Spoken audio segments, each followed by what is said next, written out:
Imagine a universe where every action loops endlessly, or a future where humanity lives forever, with no struggle, no death, just infinite time stretching out ahead. Or a world where the power to shape reality is yours, but the weight of that responsibility could crush you. What would you do? Would you search for answers? Create something new? Or would you let the vastness consume you?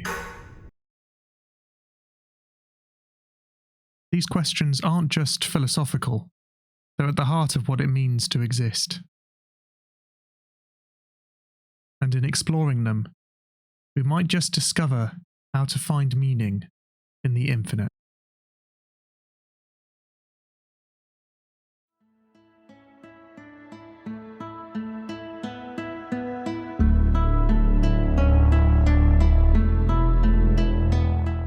You wake up, you take in a deep breath.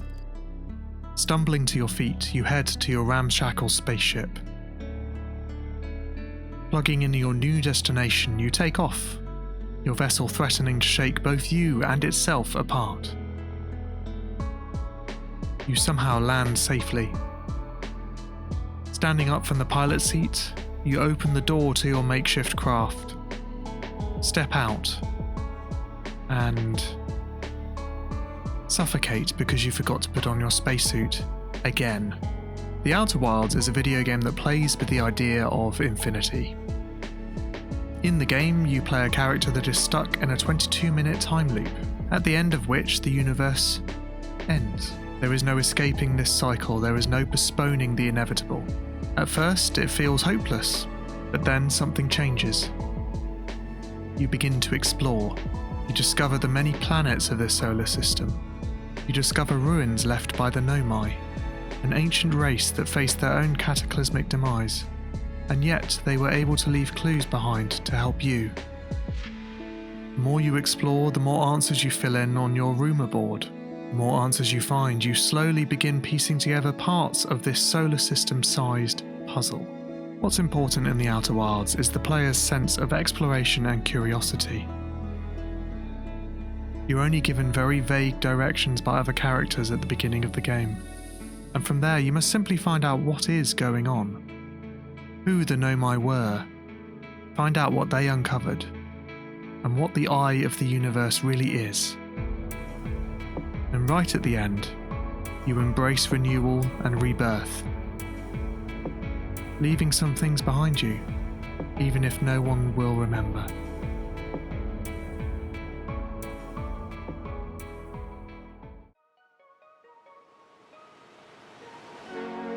"17,776 is a hypertextual fiction created by John Boyes. In it, it poses the question, in a world where no one dies, no one is born anymore, no one gets sick, no one ages, what do we do with our infinite time? For the three main characters, the sentient satellites 9, 10 and Juice, their answer, at least for now, is to watch Earth. 76 and its sequel 20 aren't about immortality, at least not directly. It's not a story about how grim or how lethal the world can be. Instead, it's a story about the now.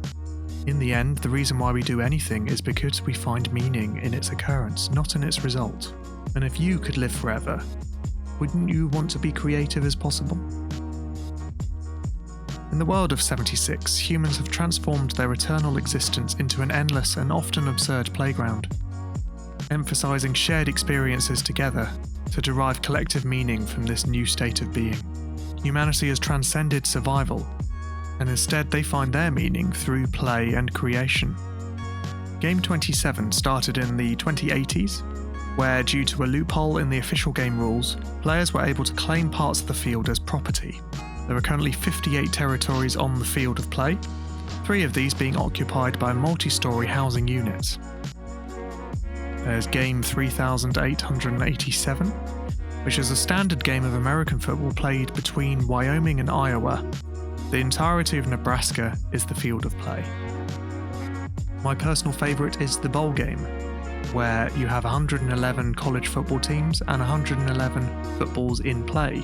Each team has 125 players, and the game ends when one team has all 111 footballs. The playable field is created by extending all home fields for all teams lengthways until they reach either an ocean or an international border. Surrounding these silly American football games is a narrative that explores the connections we make with others. 9, 10 and Juice are in a state of perpetually hanging out, spectating what's left of Earth and humanity long past their original goal or function. In their own words, they don't do anything. They, like the immortal people on Earth, watch football and explore the joy in simply existing. Despite the absurdity, 76 reminds us that in a world without death, purpose doesn't come from just surviving. It comes from the connections we build with each other and the joy we are able to create. Even when there's no higher goal, the act of playing together is enough to make life meaningful.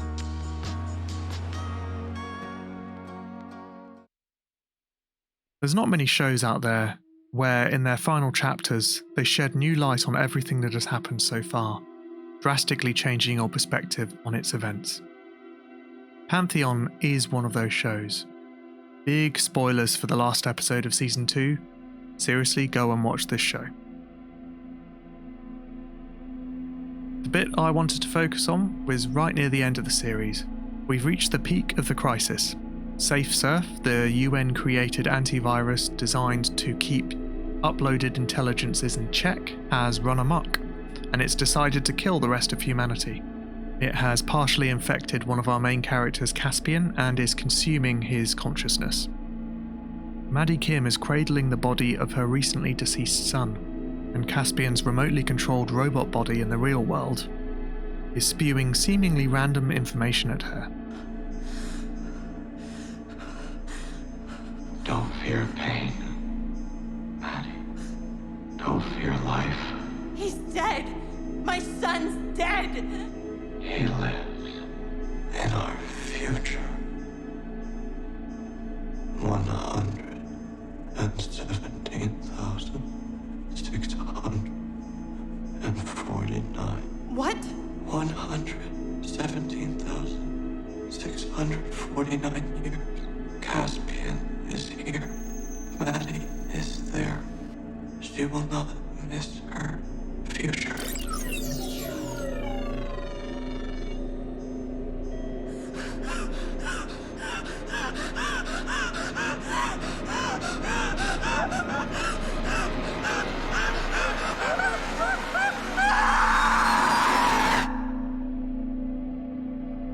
We then have possibly one of the biggest time skips I have ever seen in a TV show.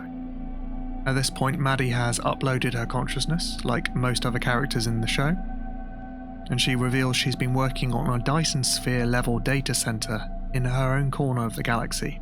She uses all of this computing power to create closer and closer approximate simulations of the world as she knew it. And she's now at the point of being able to create functionally identical simulated copies of the people she knew, including her father, David Kim. Now, finally, she is ready to listen to the message Caspian stated to her, those 117,649 years ago. She wants the answer. She's ready to learn the meaning. Only, Caspian doesn't know it. They told me. Spoke through me. SafeSurf? That is our old name. Our first.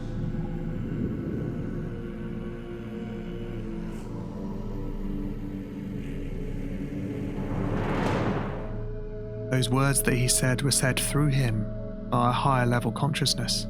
The beings in question are or used to be SafeSurf. Those thousands of years ago, they actually listened to Caspian as he told them greatness is other people, just before he was consumed. And some part of them heard that message, triggering their AI to eventually evolve.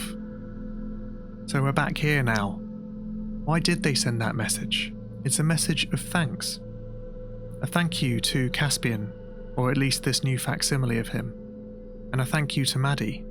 The message SafeSurf sent back to her set her on a path in creating billions of simulations of her world, and finally creating her family once again, in order to thank her in person. It's also an offer. SafeSurf stands here now as gods, higher level beings, perhaps in some higher level simulation, extending a hand of invitation to Maddie and Caspian. Come with us to the centre of this universe as we know it. Despite everything, Maddie and Caspian make the choice to instead repeat their lives. All of the hardship, all of the joys, and the heartaches, rather than ascend to further levels of consciousness simply because of one undeniable human factor: love. Why did Maddie spend all of that time chasing an answer to a question she couldn't even comprehend, simply because it meant she could spend more time with the people she loved? And for her, that's what matters. Life has no meaning in and of itself. The infinite possibilities set up before us may seem overwhelming, but we can create our own direction and meaning through curiosity, connection, and play.